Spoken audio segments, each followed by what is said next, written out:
Yeah, yeah.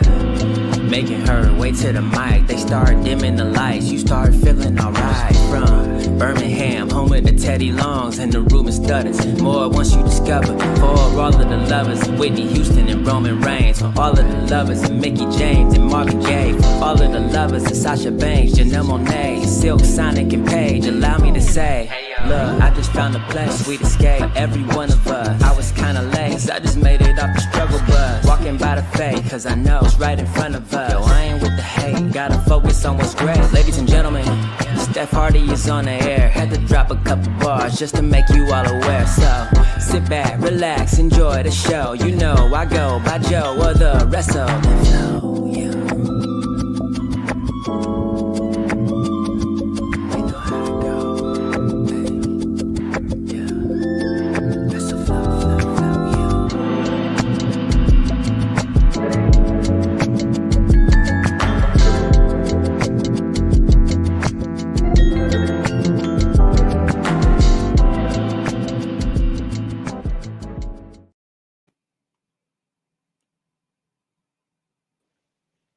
I forgot the mic doesn't. Know what I do?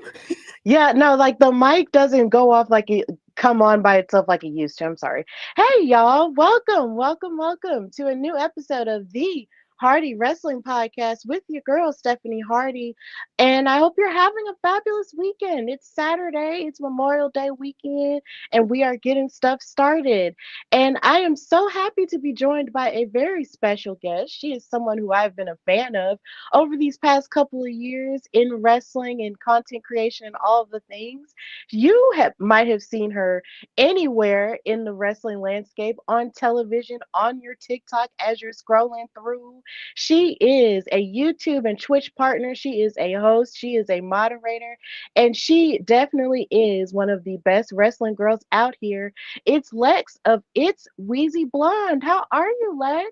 I'm good. Thanks for saying all those nice things. I'm having a really good day. Having a good week. It's been a crazy month post Mania, but hanging in there.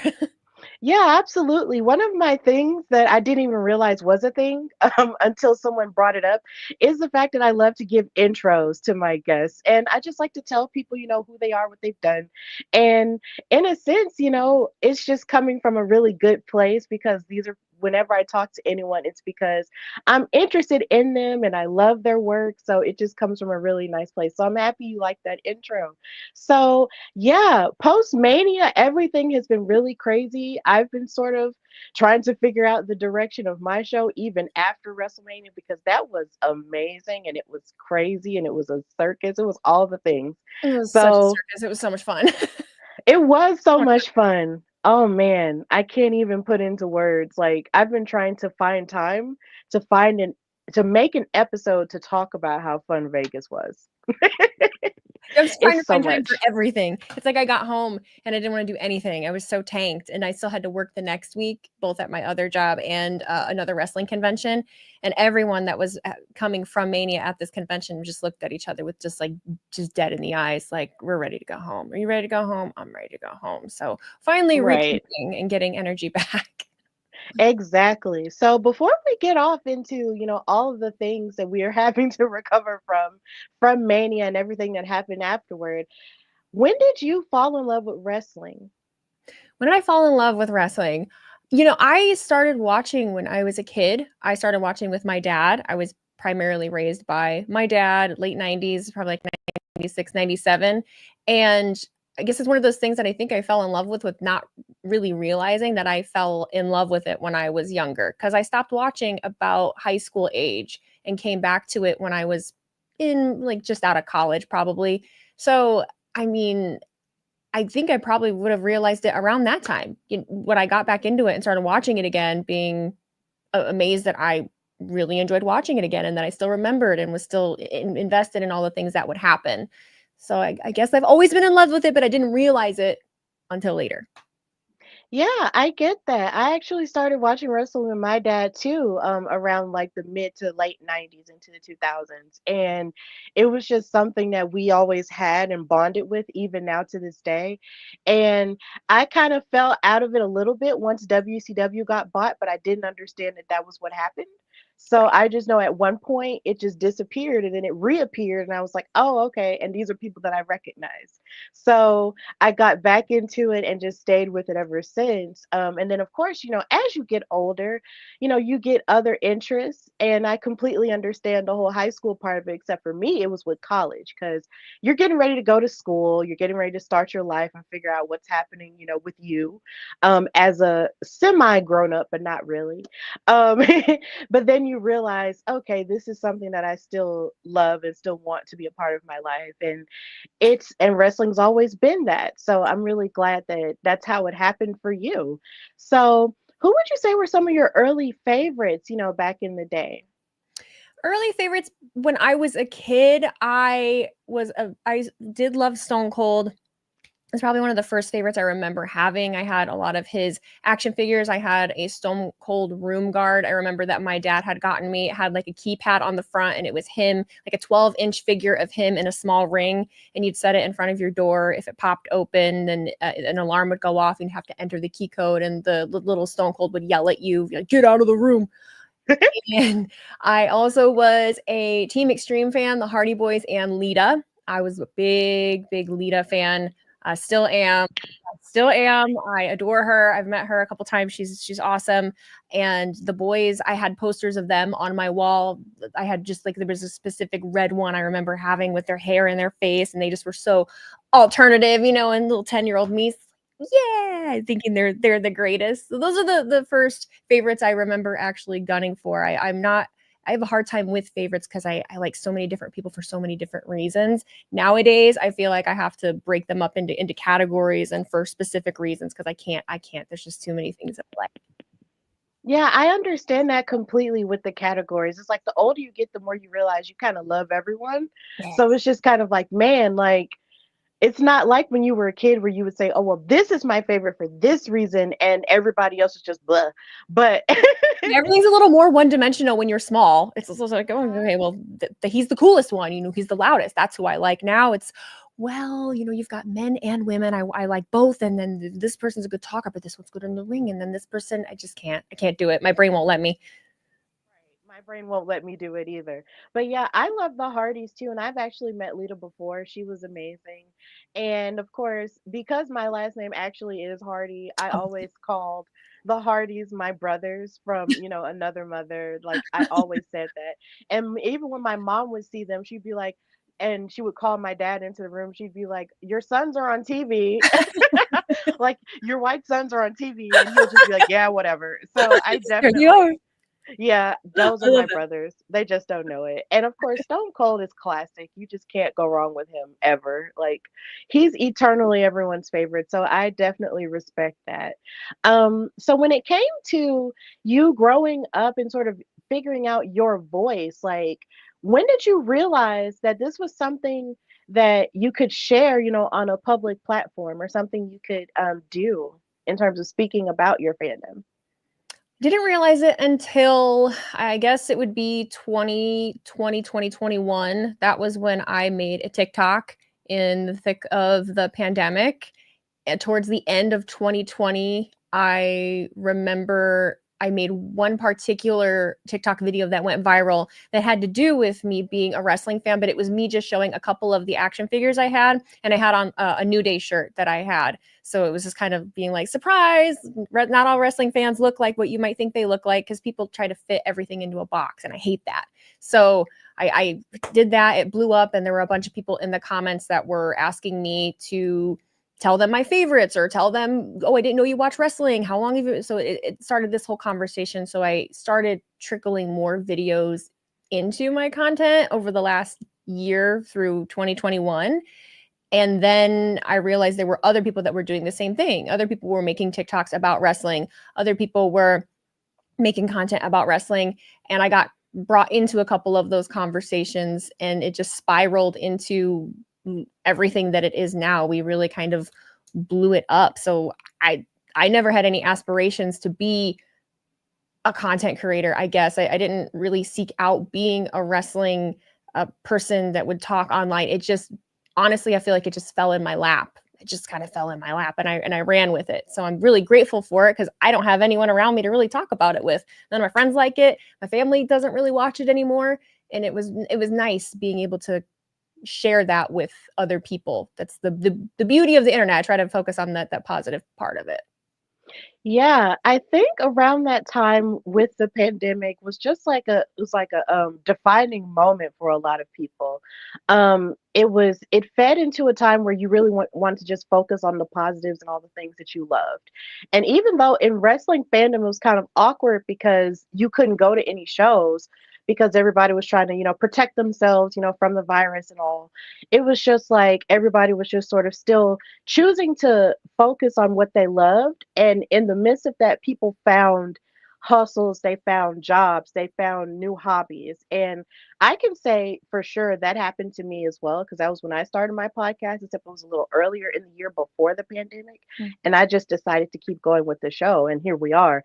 And I'm really grateful for it as well. But even with TikTok, it's just finding people who like what you like on TikTok and morphing your algorithm around it is one of the funnest things ever because you feel like you're not alone. And that was a time where a lot of people felt isolated because you weren't able to be with people like that. You weren't able to go to wrestling events, indie or mainstream, and you were able to just, comment on things, talk to other people about stuff, and it wound up growing. And I love the part that you brought up about wrestling fans not looking like how you think they should look.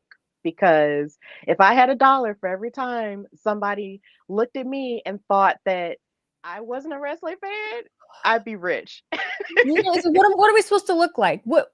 Please draw the quintessential wrestling fan for me. I get the generalizations, but it gets old after a while. It's kind of, I understand what you're saying, but shut up. You know.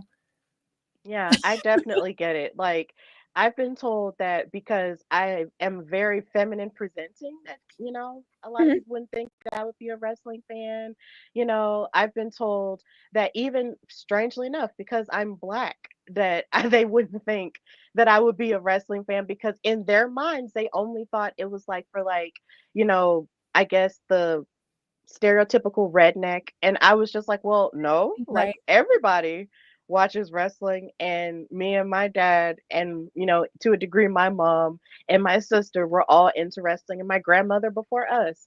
So it's definitely one of those things where if you share that you like a thing, you sort of break the mold. And I just really like that we're all doing that.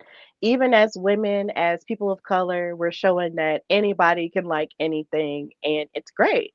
So, had you ever been or dealt with any hardship or had anybody look at you or bully you or treat you differently because you're a wrestling fan? And how did you rise above it?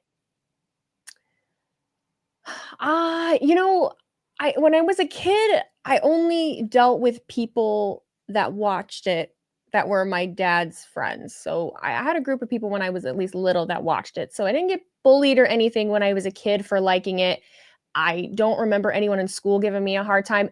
In the 97 to 2000 was when I was in elementary school and really into it and watching it, and everybody was watching it. Everyone. I remember there was one of the 7th grade teachers had a big on her bulletin board. She had a picture of The Rock and had him pinned up there and made all the students like write. She asked like, can The Rock smell what the 7th grade is cooking? And they would write like what the favorite thing that they had done for the year, and they pinned it all around him. It was super cool. I never forgot that. I messaged her about it not that long ago because she's still around.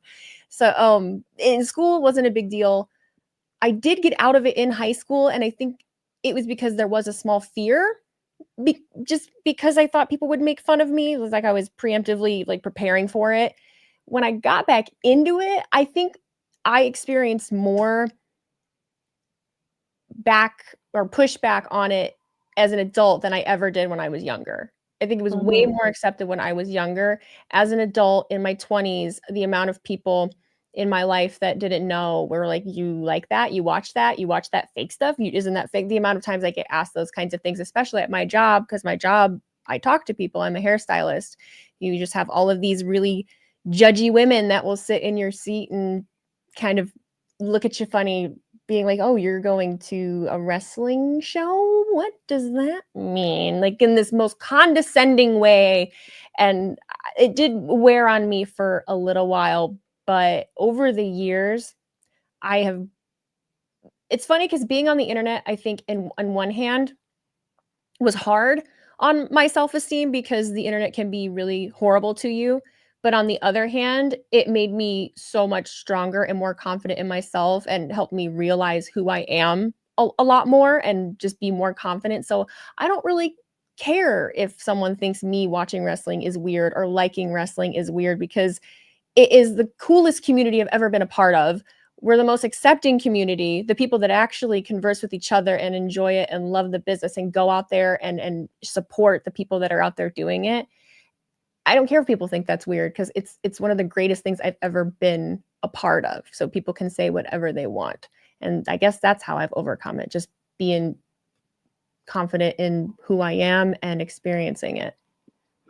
Absolutely. I definitely get that because I know a lot of people, when I was in college, even looked at me like I was crazy. Like, really? You're still into that? And I'm like, yeah.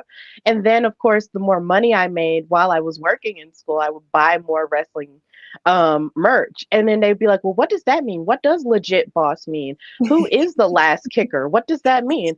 And then I would have to explain it to them. And they would just look at me like, huh, and I love and the explanations. It's so fun. yeah. So yeah, it would just be like this thing where you would just have to explain that this is a thing that you like, and then you would have your condescending people who would be like, "Oh, I thought only kids like that," and I'm just like, "Well, no, And adults just like it too." but to say that to you, I can't. It blows my mind that somebody could just be talking to an obviously educated, put together adult, that knows what they're doing and does their thing, and to say straight to their face, "Wow, I thought only kids watched that." Well, clearly, I just told you that I do, so that's not the case. What? Who do you think goes to these shows? You think that the show is just full of just kids? I don't. The thought process doesn't thought for me. The math doesn't math. Yeah, the math doesn't math, the thought doesn't thought, but it's okay. They're just on the outside and we're having fun on the inside. Exactly. They're just hating from outside of the club and it's okay. So so yeah, it can be really rough and it can be hard, even when you have people, being ugly about it. And I'm sorry that you've had people even, in your job who've been, condescending about it, but it's only because, they don't understand. And it's okay because at the end of the day, you gotta, go to bed with you. And as long as you love what you love and you're authentic about that, then that's all that matters. So my question to you is how do you balance, your real life, job with your content creator job? And does it get hard at times? And how do you, balance that and keep yourself together? Yes, it is hard. It is very hard. I've been trying to figure that out probably since I started doing it, especially probably over the last year and a half. I have always just worked my one job. I worked long hours with it. And when I started bringing in creation on the side, it was a lot. So I was working 5 days, 12-hour shifts at the salon. And then I was trying to stream Mondays and Fridays as well. And it got to be a lot. And it made me realize that I was undiagnosed ADHD. I actually ended up going and getting diagnosed and working with a therapist and trying to figure out how to best learn how to handle a workload with the way that my brain works because I was drowning. I was drowning. And I thought it would be such an easy fix of like, oh, I have an answer for why my brain works this way. How can I make this better? And I'm still learning and it is better, but it's been just about a little over a year since I started actively trying to find ways to kind of make my workload lighter and more efficient. And as far as balancing, it's still a learning process. I was able to, thankfully, with the support of other people and with a little bit of courage, I was able to cut back on my other job and be able to have this support me pretty well. It's not great, but it's helpful. Anything is helpful. So being able to dive into that has been nice.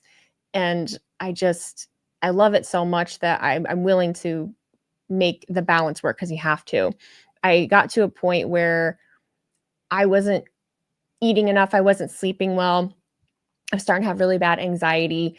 And it was kind of a wake up call of, okay, we need to not listen to the voice in your head that's telling you should be doing this, you should be doing this. Stop listening to people on the internet that don't know what your life is or what your workload is, and take a day off. Like tonight, Saturday Night Main Event is tonight. Normally I would be streaming that, but it's my best friend's birthday. I'm not streaming. I'm going to go hang out with my friends. It's a beautiful day in Indiana. I'm going to go have a bonfire. And I probably am going to pull up my iPad to watch the main event because I have to watch R-Truth and John Cena. And, that'll probably, well, I don't even know if that's going to be the main event. I don't know what the main event is, but I'm going to watch that. So that's the one thing I'm going to make time for. And I'll make content about it later. I think you have to at some point remember that this is still your life and it needs to be lived.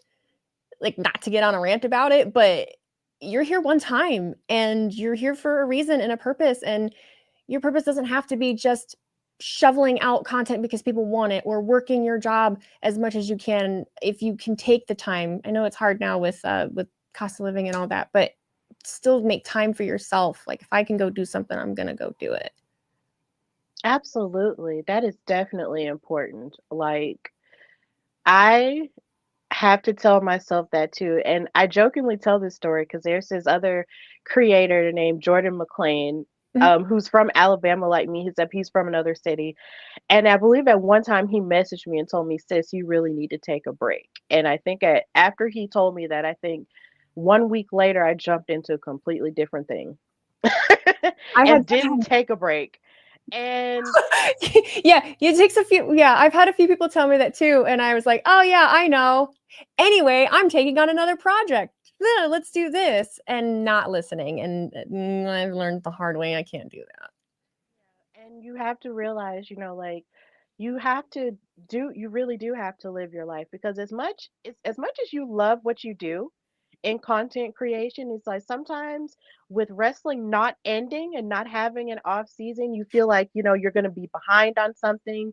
You Yeah. feel like you're going to run behind on a trend and maybe people will forget about you, or you feel like if you don't put anything out, like, oh my God, like what's going to happen? Everything's going to fall apart. But then you also have to trust that the creativity will still be there and your thoughts will still be there even as you're living your life, because you just can't get caught up, working all the time. And I'm really glad that you were able to find that balance even with your job, and even having to cut back a little with your job, and cut back a little even with your content creation. Like, sometimes you really have to take a step back and realize, life be life in. They And do. yeah, Always. life Whether we want to life admit is it or always, not. yes, life be life, and you have to really, find the time to be with the people you love, because change is constant, and you don't want to just miss it because you're living life in front of a TV screen and then living life in front of a camera screen. So I definitely hear that, and I understand that completely. So, with you living your life and doing content creating and trying to find time to do things, like, what are your other hobbies that you like to do to relax? You mentioned, going to a bonfire with your best friend for a birthday. What are other things that you do? I love concerts. I like going to concerts. I like Me music. too. Yeah, I like to do just little small shows. I like going to bigger shows. I just bought tickets to go see Simple Plan and Avril Lavigne here in a little bit. Um, Ooh.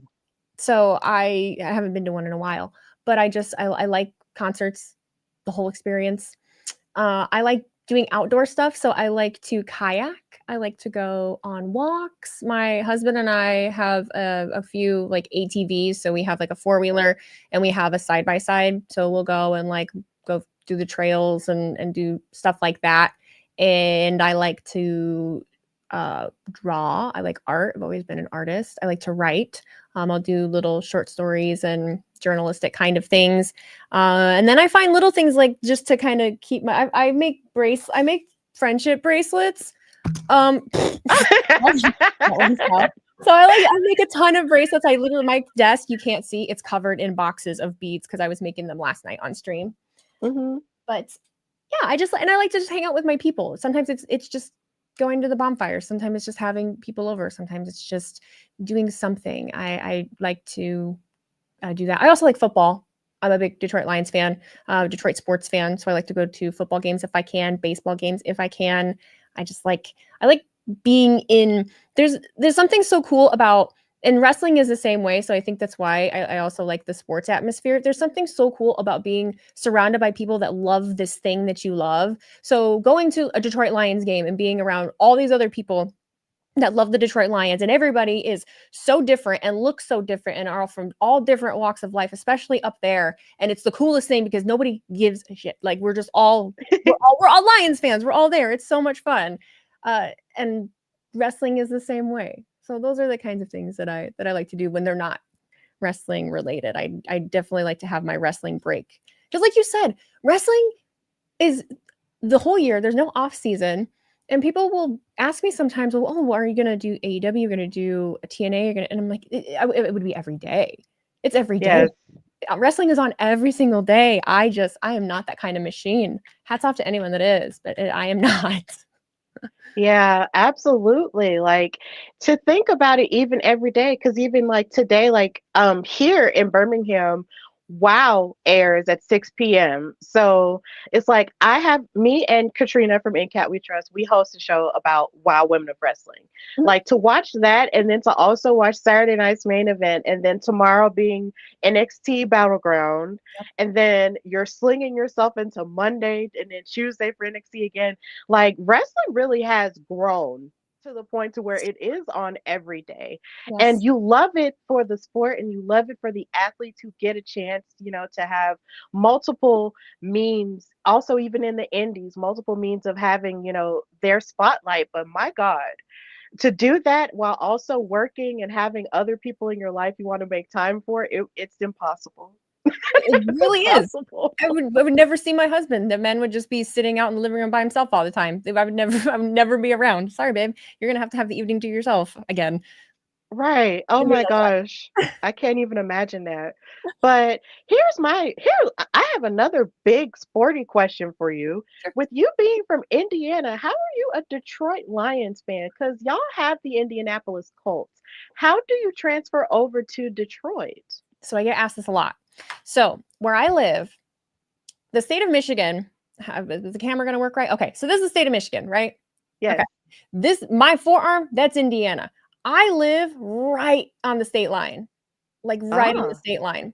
And then over this way, about an hour that way, is Chicago.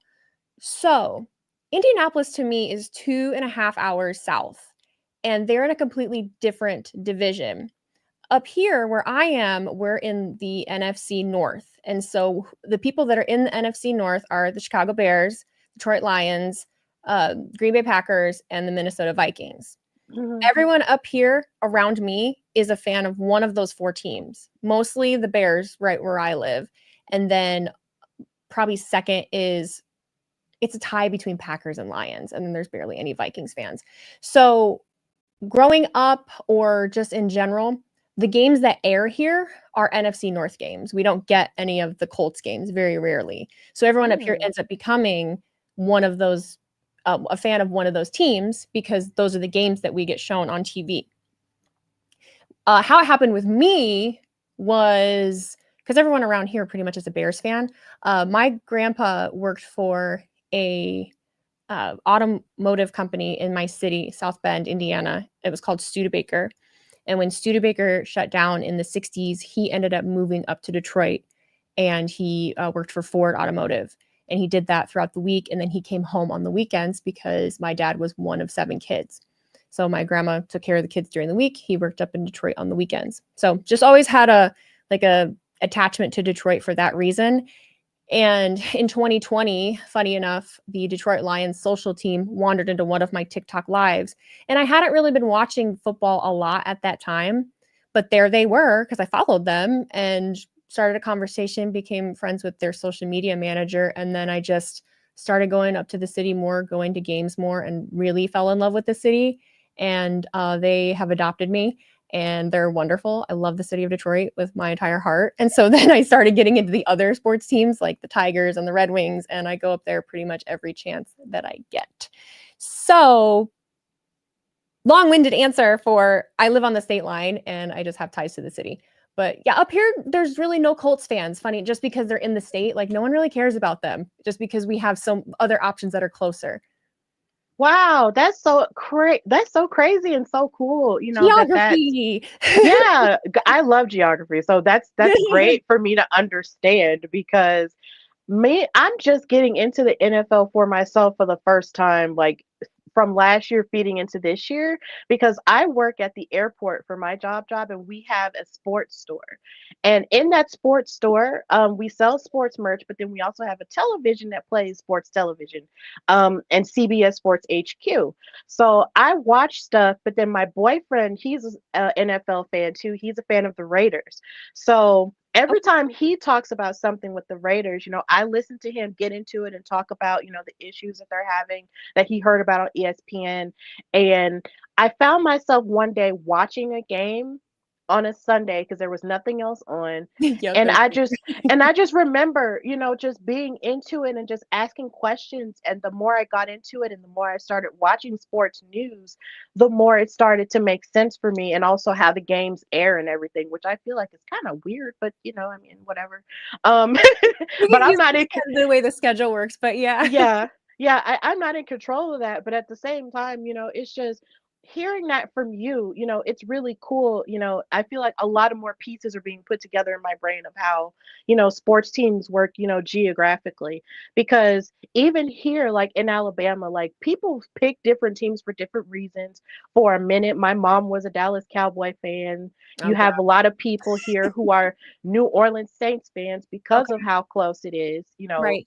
because it's the South. You just have different teams for different reasons. And I going to Indiana this year for the Royal Rumble and being surrounded by, Well, how was that?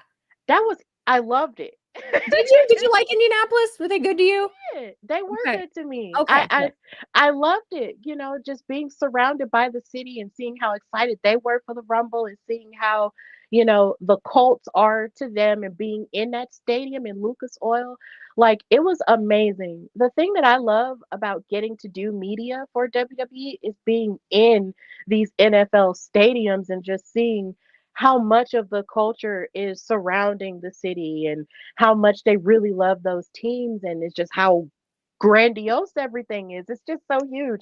And I just love it. And I want it for my city so bad, but that's another conversation for another day. I want it for you guys too. It's like we have a UFL team. We have the Birmingham Stallions, and we're the 3-time champs, and that's amazing, and that's spring football and it's great. But I'm always wanting more for Birmingham, but getting to see other cities and just seeing how they operate in their sports culture, it's very fascinating and it's beautiful. And Indiana was great. Like Indianapolis reminded me a lot of Birmingham in a lot of ways because it's really big in their downtown area, but then it's also really small in other areas, but still very homey and community based. And I liked it. I really liked it. Indianapolis is actually a pretty underrated city. It's a really great city. It's the biggest one, but like you said, it has a great sense of community. Again, it's also super diverse depending on where you go, like especially the downtown area. So it's you go to Indiana and you're kind of like, oh God, like what are we going to be dealing with here? As long as you're in, one of the top 4 cities, like we're sane. It's great. Like Fort Wayne, I live in South Bend. South Bend is great too. The people that have lived here their whole lives would probably disagree and just be like, oh, it's boring here. It sucks. But I like my city. I like being here. So I'm glad that other people got to go to Indianapolis and experience it and actually see like, oh, wow, like this is a really kind of a cool downtown area. They have their own thing. And even though I'm a Lions fan, the Colts are out of, they're a different division. So I always had I have a soft spot in my heart for the Colts. I want the Colts to do well. When Peyton Manning was the quarterback of the Colts, I mean, everybody loved Peyton Manning. He was the governor of Indiana at that point. So, I always hope that they do well. I don't ever cheer against them unless they're playing my team. Yeah, absolutely. I get it. So yeah, and then what's so funny is it's just that when WWE announced that the Royal Rumble was going to be in Indianapolis, I was like, okay, well, I've never been there, so that's going to be cool. And then on top of that, you have Pat McAfee who talks about Indianapolis like it's the greatest thing that's ever existed. He's our adopted. He's just like, okay, you're one of us now. Like he's just our adopted Hoosier. Okay, yeah, well, he's here now. I was surprised when I found out he was actually from Pittsburgh. I was like, "You're what? I I thought was you were from surprised he stayed. Indiana." I'm surprised Right. he stayed there. He's just really just adopted. He's decided he liked it that much. And, like when I went to what was it SummerSlam in Detroit however many Mhm. years ago, I went to that one, and so that was the time that I got to experience WWE in my house because Ford Field, that's my house, that's my team, that's the Lions' house, and it was a really cool thing to see all these people going there and being in the place that I go to watch football, where my team plays football, and there's WWE down there. It was so much fun. It was a cool thing to see. Yeah, I imagine it definitely has to be a cool thing. So, I really enjoyed it, and if I ever get a chance to go back, I would love to go back because when cities are announced for things, I just try to have an open mind because these are places. Some of these places are places I've either been to before or never been to before, and I'm a traveler, so Me too. I always have been a traveler. So I just love seeing new places, experiencing new things, meeting new people. So I'm just like, I'm just gonna go into it with an open mind. I Yes. hate it I hate in our wrestling community when people, talk down talk places and be like, "Why are they having it in this city?" I'm just like, "Well, find out why I they're felt having it that in way this about city." Detroit, I won't lie. I did feel that way about Detroit, like, when people I just was defensive of it because so many people were like, "Oh god, they're going to this whole Detroit," and I'm like, "You don't know, first of all, and you don't like, have you ever been to a big city?" I just don't understand people's mindset about things. It really drove me nuts, and so there were so many people that went into it and went there and had such a negative thought in their head already that they were, like, looking for things to be negative about, and it hurt my feelings because I love it there. Like, Yeah, I oh, can like only leave us imagine. alone. I can only imagine, but I just try to go into it with an open mind, and 9 times out of 10, I'm gonna wind up loving it. So, I've liked everywhere that I've gone. I think I've liked everywhere that I've gone for a PLL. I liked Cleveland. I liked Vegas. Anywhere that one gets announced, I'm willing to go if I can make it happen. So right. Yeah, absolutely. And I also love that you said that you go to concerts and stuff. I'm currently trying to go see Beyonce, so we'll see I how have a that friend that goes. just went in Chicago. Oh man. I was so jealous. She said it was the best thing ever. I mean, she was sending me pictures, and I forget where exactly it was, but you could see like the Chicago skyline behind her. I'm like, oh my god, oh my god, it was amazing. I adore her. I Mhm. hope you get to go. Me too, cause I've seen her before, but it's Have been you? years. I've never It's gone. been it's been years, and the thing about Beyonce that I feel like people don't appreciate fully is the fact that her shows are never the same. They always evolve. Yeah, And to see Beyonce in 2013 is completely different from seeing her now in 2025. Her shows just continue to evolve. She does not stay the same. And to say that you want to see a person more than once, it's just like, yeah, I want to see her again because her shows are never the same. Her albums are never the same. She continues to evolve. So it's just like, I want to see her again. So hopefully I can make it happen. I So hope you can. I hope you can. thank I'll be you. really jealous, but I'll be happy for you. Oh, thanks. I hope you get to see her at some point too, because that woman puts on a show, hon. I love it. And oh, even when you still feel like even it's a treat even when you see it on TV. And she's such as the sound of my youth. I say that about Rihanna too, when it comes to Mhm. like high school years and college years. Really, they were such peak at that time, and they were just releasing banger after banger after banger. And so I cried when Rihanna played the Super Bowl. I was so defensive Oh. of her. People were saying stuff, and I'm like, "Shut up! Don't you dare be negative about this! I swear to God, like I can't handle this. Shut up right now!" Like I was ready to scream. People were like, "Oh, is she pregnant?" And I'm like, "God, shut up! I don't." And it ended up she was, but I was I was afraid to fight. Yeah, she's living a very happy life, her and ASAP, and I love that for them, you Me know? too. Children, more children. I love it. I love kids. I'm scared to have them, but I love them. So, I like yeah. kids. Yeah, but it's great. I love concerts too. So, and speaking of, doing live shows and doing media and all of the above, um, how was the WrestleMania experience for you in Las Vegas? Because we did see each other, we did meet. You, of course, you were very busy, but in the midst of that, like, what was the Vegas experience like for you and being able to do media for that? So it was my second time in Vegas. The first time was for TwitchCon. Mhm. And the first time I had gone, it was very overwhelming, but it was a very quick trip. and I was still just getting my feet wet in traveling more, especially by myself. So my second time in Vegas, I felt a lot more comfortable. It wasn't my first time working a convention. I worked with WrestleCon. It wasn't my first time being to a PLE, and I had gotten much better at travel.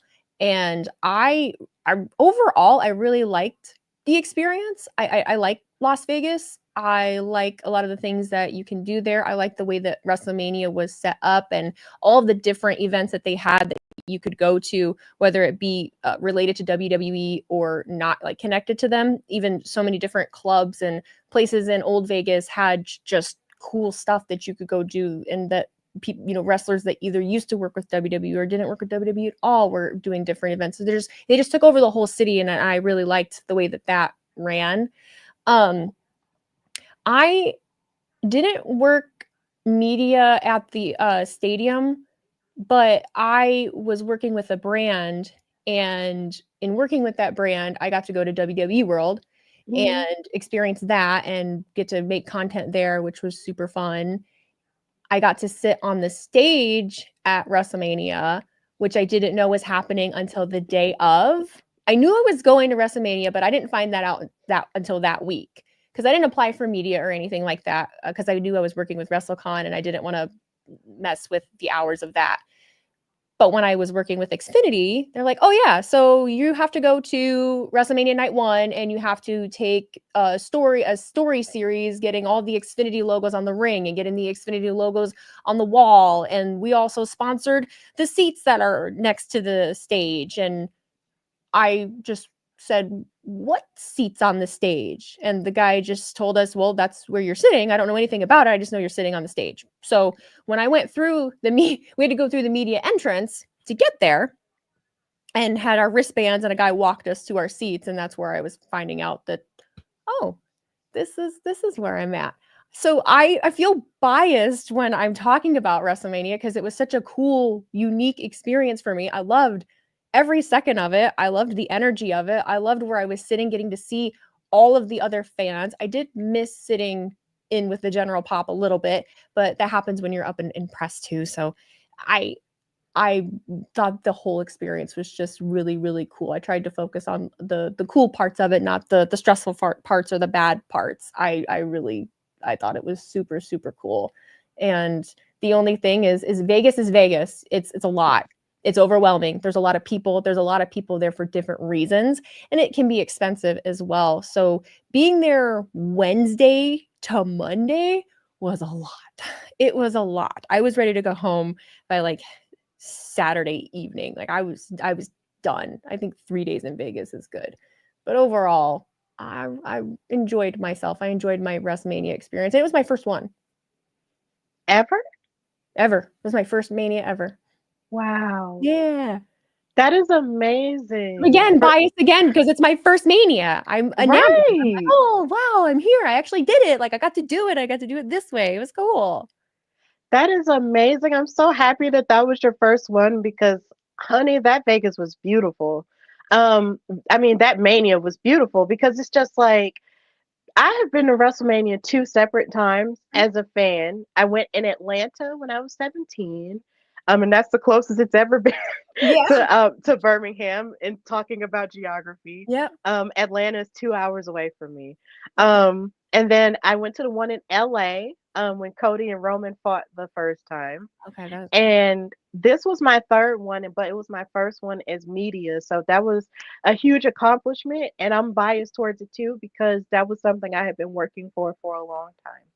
And so the idea of getting to be there, even in Vegas, it was my first time in Vegas, like ever. Oh, really? And yeah, and so experiencing that and just being out in the desert and seeing everything that I've ever seen on TV, it was a dream come true. And it was almost like unbelievable to see this one thing that you love up on all of the lights and all of the electronic billboards. And you're walking along the strip and you're just like, oh, there's Cody Rhodes over there. Oh, there's Liv Morgan over there. Oh, it's John Cena over there. In the It airport. was right. It was mind blowing and it was just so overwhelming and beautiful. And I just couldn't. It's still something that I have to really think about and just fathom even on its own. And I love being there. Yes, it was overwhelming and it was a lot, but I am really grateful that I got to have that experience because here again, number one, it was something I have been working for, and just being in the glamour of it was just and the spectacle of it was just so amazing. And I'm so happy that you got to sit. When I saw those pictures of you sitting in the building stage, I was just like, "Oh my God, that's so great. That's so crazy." Crazy. This is crazy. It's insane. Like, you Such an got to see interesting all the perspective. entrances. Yeah. Yeah, you got to see all the entrances. You got to, like, experience, like, the pyro and, sitting with all the people. It was almost like you were sitting in a hotel in all the ways in which Las Vegas is actually designed. Yeah. That's how they designed the stage, and that's what I loved about it the most. I was just like, "Man, that's great." And also shout out to my friend Trinisha. We graduated from college together. She's from Las Vegas, and she helped to build the stage. Oh, really? So, Oh, how cool. yes. Oh, So that's super cool. I was so proud of her. I was just like, "Oh my God, you got to build this stage." And My friend she did was just that. like, right. She was just like, "I'm so happy that I got to be a part of something that you love." And I was just like, "I know, me So too." cool. It was just Oh. it was a lot. It was a lot. Here again, something that deserves its own episode. But but either way, the experience was fantastic, and I was just so happy to see everyone. It almost feels like a family reunion of sorts too, when you get to see everyone that you see online and everything, and everybody's just gathered together. So it was great, and I loved it. I loved all the matches. Um, I loved just being a part of it and just getting to grow from the trip. Like, it was my first time writing an article as night one was going on. I was just like, because I had to grade it, and I was just like, so I'm watching and grading and watching the match and just looking back at A lot. everything, and like, it was just a great growing experience too. So I just can't even. It's just so much. It really is, and I learn you learn more every time. Every time you learn something new, something that you can change, something that you can do better, and just Hmm. take it to the next one. And I agree also with getting to see the family reunion aspect of it, of getting to go to these events and PLEs, and all of us live in such different places, and getting to see people there. It's just it's like these are my friends, and we all just converge in the same city every few months, and that's where we get to see each other, and then we go home, and it's one of the coolest things that's happened out of this. Absolutely.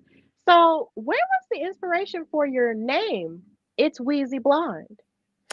My name is first a play off of one of my favorite YouTubers when I was in high school. His name was Wheezy Waiter, and he Hmm. lived in Chicago. And I just liked his style of content, like the way that he spoke. It was informal, but at the same time, it was just quirky and fun, and I resonated with it. So it's partially from that, but also it's partially because I also have asthma, so it just worked for me too. Like, he was my favorite, but I have asthma, so wheezy comes from the wheeze, like when your lungs are kind of seizing up and you need to use your albuterol rescue inhaler, Hmm. and that was pretty much it. I was on TikTok. That was the first time I've ever used it, when I was on TikTok, and I didn't never think that my TikTok was going to do what it did, and so people started calling me Wheezy, and now I don't think I can ever change it because people know no one calls me by my first name. Everybody calls me Wheezy. And I also don't feel like I can change my hair color because it's part of my name. So that's just who I am now. I am just Wheezy Blonde.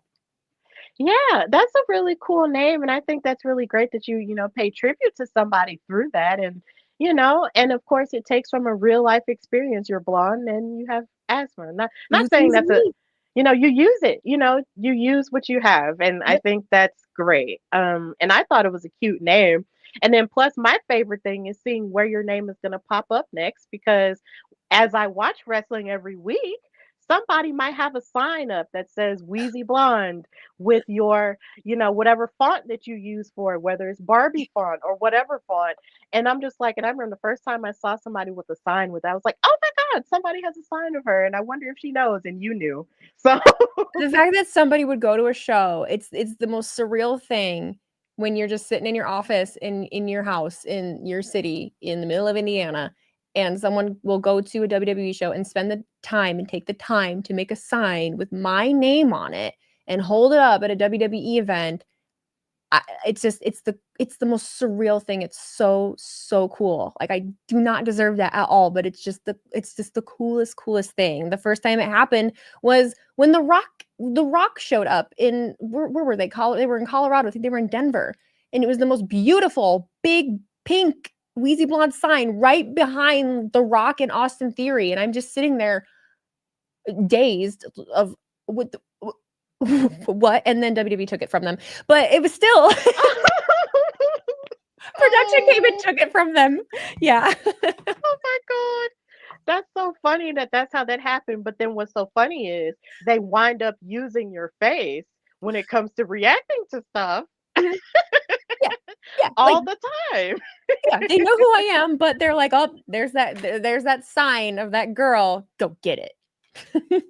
Yeah, and something that I did appreciate, was seeing your face and so many other people reacting to huge moments like when CM Punk returned and all of that and so many different things. And I just love seeing people who are online reacting to things, and then they pop up on your television. They're like, that's something.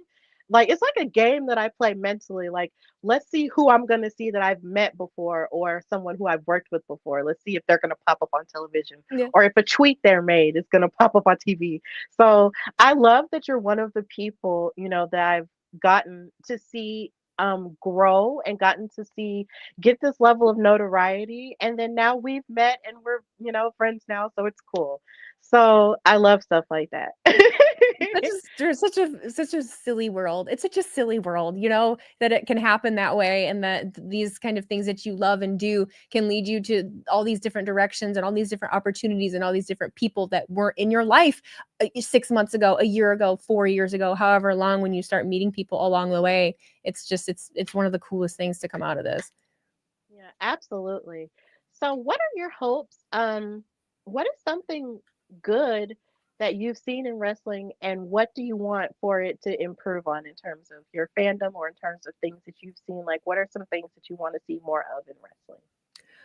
As far as things that are good in wrestling that I've seen, the community, I feel like is the biggest thing when it comes to fandom. Community, things like watch parties, places where people not just online, but in person, where people can congregate and get together, especially now that a lot of the events are not really affordable to a lot of people anymore. So you don't get that aspect of getting to go to a PLE or even a Raw or SmackDown and be around other wrestling fans. I like the idea of hosted watch parties, both in person and online, where people can do that. And I would love to see that grow in a way that can be more interactive, or in a way that's even more supported by not just WWE, but other wrestling promotions or companies in general. Because I think we've been told so many times with what we do, with just reactions. Because I mean, we all do more than just reactions. Any of us that you see regularly, it's not the only thing that we do. Right. But we get told that you got me back into wrestling, or I started watching again because of you, or you got my daughter into it because of what you do. And I think there's something to getting people together and allowing other people to share their passion, because it can be infectious. Someone can see you being passionate about something and then give it a shot, even if they might have never even thought they would give it a shot in the world, at any time. And now they are. So I think that there's something to that. And I think other promotions and places should maybe hone in on that a little more and try to utilize it to their advantage a little bit more than they do. Absolutely. I definitely get that. The community is really one of the most important parts, whether we realize it or not at times. The community is really what sustains it. And I feel like once that's being realized a bit more, then I feel like it could be a little bit more holistic and less, I guess you could say commodified to a degree. So yeah, I definitely agree with that, and I feel that 100%. So with that being said, to wrap up everything, what are some of your predictions for this weekend? In terms of Saturday night's main event, which is today, and tomorrow, which is Battleground. And also, oh my God, Double or Nothing. Oh God, it's a lot. But just tell me like a few. You don't have. We're not going over the whole cards because no, you're fine. The only thing I'm super tapped into at the moment, I really don't know what's happening at Double or Nothing. I will admit that. Mm-hmm. Saturday night main event, You've got Jay and Logan is happening. You've got Truth and Cena, and then I heard Zelina and Chelsea. That was just announced last night. I'm curious I don't know what's happening with Zelina and Chelsea, but there's a part of me, it's not going to happen. There's a part of me that's like, Truth is going to beat Cena. Like, Truth is going to beat Cena. It's going to happen. It's a non-title match. It's like, maybe something will happen. Someone will interfere. Maybe Cody comes back and interferes with that in some way, and Truth gets the win. That would be cool. I'd be fine with that. And then I think Jay's going to retain. I think that'll just be a clean retain the title. But we'll see. Yeah, definitely. I'm really excited about it. I love Zelina Vega, so I hope she retains her United States Championship. It would be really interesting, though, that Chelsea is now at the event here again where she won. Yeah. And became the first ever women's United States champion. So that's going to be that adds an interesting wrinkle to things.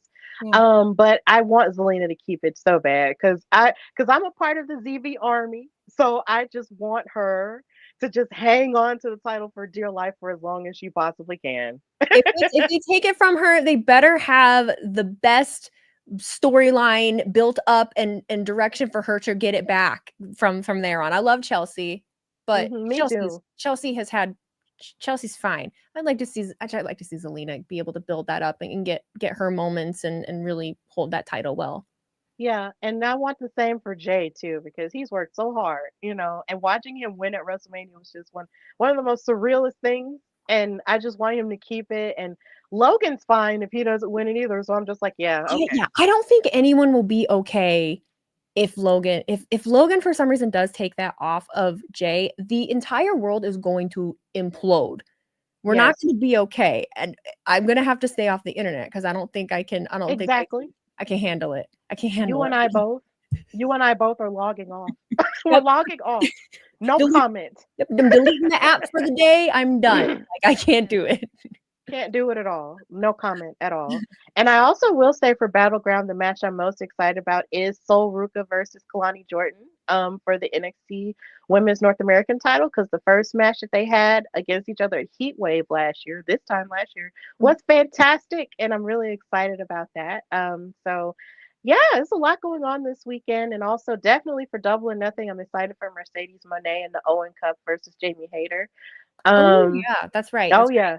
That's going to be fantastic. I'm really excited for that because I'm also a Mercedes girl too. That's my GOAT forever and always. I like Mercedes. So, oh yes. So it's just going to be a very stacked weekend full of amazing wrestling. But Lex, thank you so much for coming on the Hardy Wrestling Podcast. And of course, I know the future is going to be amazing for you.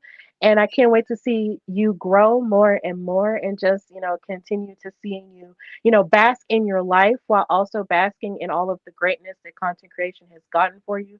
So if you don't mind just telling everybody where they can find and follow you and what you've got going on at the moment. Well, thank you. I will be at the next couple events coming up around me. I should be at Grand Rapids SmackDown June 20th. I'm planning to be at SummerSlam as well in East Rutherford.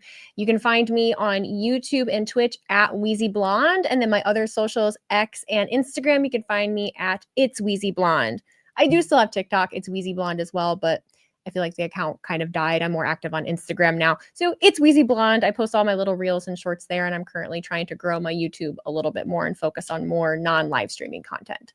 But that's what I've got going on. I appreciate you having me and appreciate anyone that's watching this and supports me. Thank you. Thank you. I really do appreciate it. I love doing this. Yes, absolutely. And the door is always open. If you ever want to come back and talk some wrestling, you are more than welcome to do so.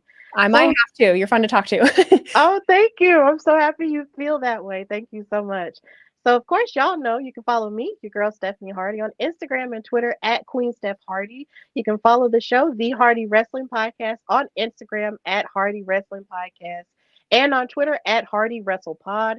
This episode will be up on the YouTube channel, so subscribe to that YouTube. We're getting to 500, so please, let's get to 500 subscribers, guys.